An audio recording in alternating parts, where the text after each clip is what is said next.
네, 안녕하세요. 가정 대체학습 두 번째 시간입니다. 이 수업은 결석이나 조퇴를 해서 수업을 듣지 못한 학생들을 위한 대체 수업입니다.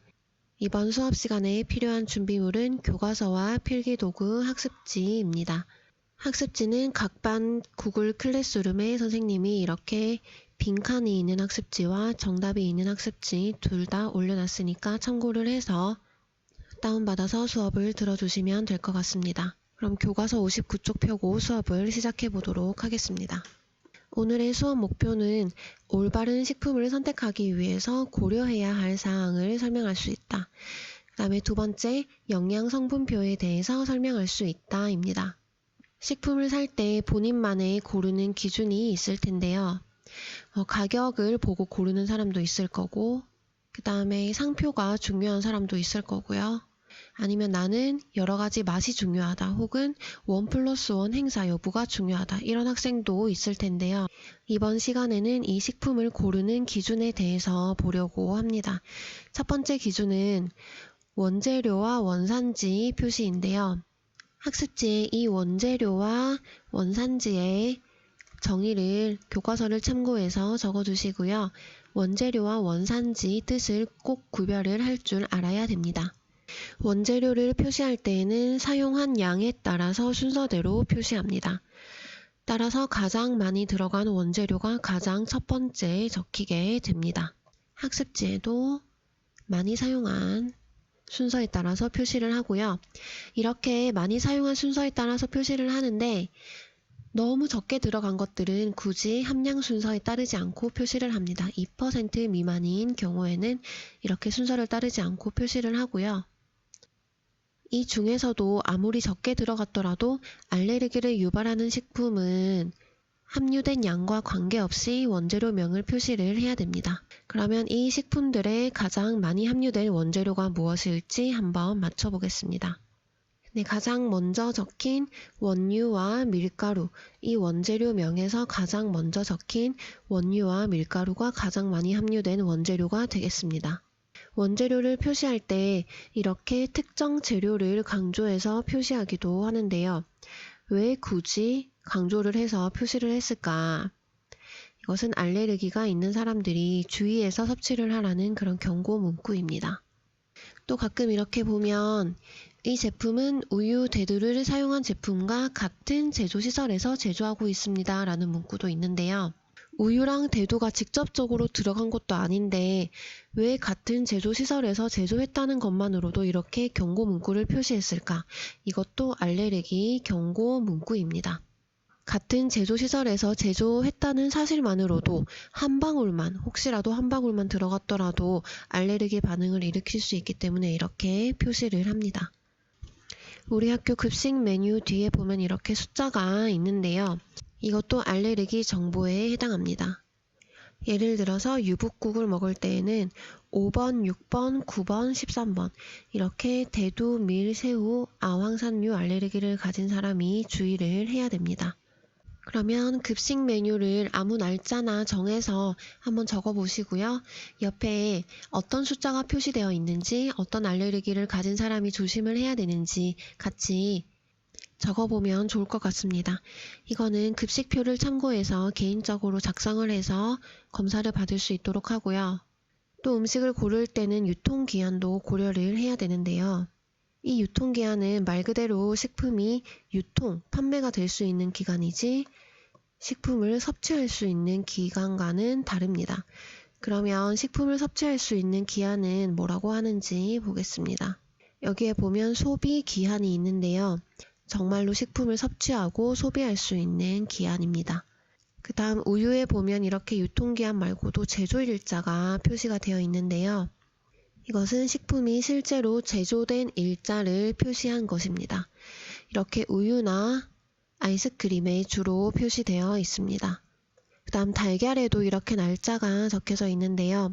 이 날짜는 달걀이 닭에게서 나온 날짜, 산란일자라고 합니다. 이 산란일자를 달걀에 표시를 합니다. 그 다음 쌀에는 쌀이 도정된 일자, 도정은 쌀의 겉껍질을 벗겨낸 도정일자를 사용을 합니다. 그래서 유통기한 말고도 소비기한, 제조일자, 산란일자, 도정일자 이 네 가지를 기억을 해주시고요. 학습지에도 여기에 적어주세요. 소비기한, 제조일자, 산란일자, 도정일자. 그래서 아래쪽에 유통기한을 제외하고 또 어떤 날짜가 표시되어 있는지 한번 적어볼 수 있도록 합니다.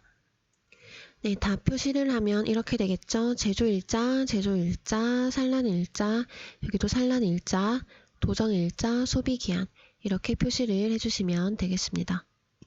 그 다음 영양 성분표를 보는 방법에 대해서 설명을 해보도록 하겠습니다. 음식 뒤에 이렇게 영양 성분표가 붙어 있는 걸 본 적이 있을 텐데요. 이 영양 성분표에는 보통 사람들이 한 번에 섭취하는 분량을 표시를 해 놓았습니다. 여기에 보면 1회 제공량이라고 나와 있는데요. 사람들이 보통 한 번에 이 정도의 양을 먹더라 하는 양을 설정한 것입니다. 그럼 이 식품은 총 5회 제공량이니까 사람들이 보통 5번에 나누어서 먹을 수 있는 양이 되겠습니다. 여기서 주의를 해야 될 게 여기 밑에 나와 있는 숫자들은 모두 다 1회 제공량, 즉 100g 안에 포함된 것입니다. 1회 제공량을 섭취했을 때, 즉 100g을 섭취했을 때 열량이 402kcal이기 때문에 이 식품을 모두 한꺼번에 섭취를 한다면 402kcal를 총 5회 섭취하는 것이므로 2010kcal의 열량을 섭취하게 됩니다. 그러면 더 쉽게 설명을 하기 위해서 예를 들어보겠습니다. 이 한 박스 안에 작게 12봉지의 초코파이가 들어있는 과자의 영양 성분표가 오른쪽 위와 같이 표시가 되어 있다면 여기에서 160kcal라는 이 칼로리는 전체를 먹었을 때의 칼로리가 아니라 한 봉지 35g 이 비닐 한 봉지를 먹었을 때의 칼로리가 됩니다. 그러면 내가 이 한 박스 12봉지를 다 먹었을 때의 칼로리는 곱하기 12 12봉지를 해서 1920kcal가 됩니다. 이거를 꼭 주의를 해서 기억을 해 두시고요. 그리고 이 9가지 성분, 열량, 탄수화물, 당류, 단백질, 지방, 포화지방, 트랜스지방, 콜레스테롤, 나트륨은 영양 성분표에 꼭 필수적으로 표시를 해야 하는 성분들입니다. 이렇게 트랜스지방 지금 0g, 콜레스테롤 0mg이 함유되어 있더라도 꼭 이 항목을 표시를 해야 됩니다. 교과서에도 줄을 그어 놓으세요. 교과서 59페이지에 줄을 그으시면 됩니다. 그 다음 오른쪽에 있는 퍼센트 영양소 기준치는 내가 이 식품을 섭취를 했을 때 1회 제공량만큼 100g만큼 섭취를 했을 때 하루에 내가 필요한 분량 중에서 몇 %를 섭취할 수 있는지를 나타낸 것입니다. 예를 들어서 이 식품 100g을 섭취한다면 하루에 필요한 지방의 섭취량 중에서 17%를 충족시킬 수 있는 양이 되겠습니다. 그러면 학습지 뒷면에 있는 이 표를 보고 학습지에 있는 문제 같이 풀어보도록 하겠습니다. 네, 학습지를 볼게요. 이 식품의 1회 제공량은 여기에 나와 있듯이 30g 되겠습니다. 30g 적어주시면 됩니다. 그러면 이 식품은 총 20회 제공량 적혀있지요. 20회 제공량이다.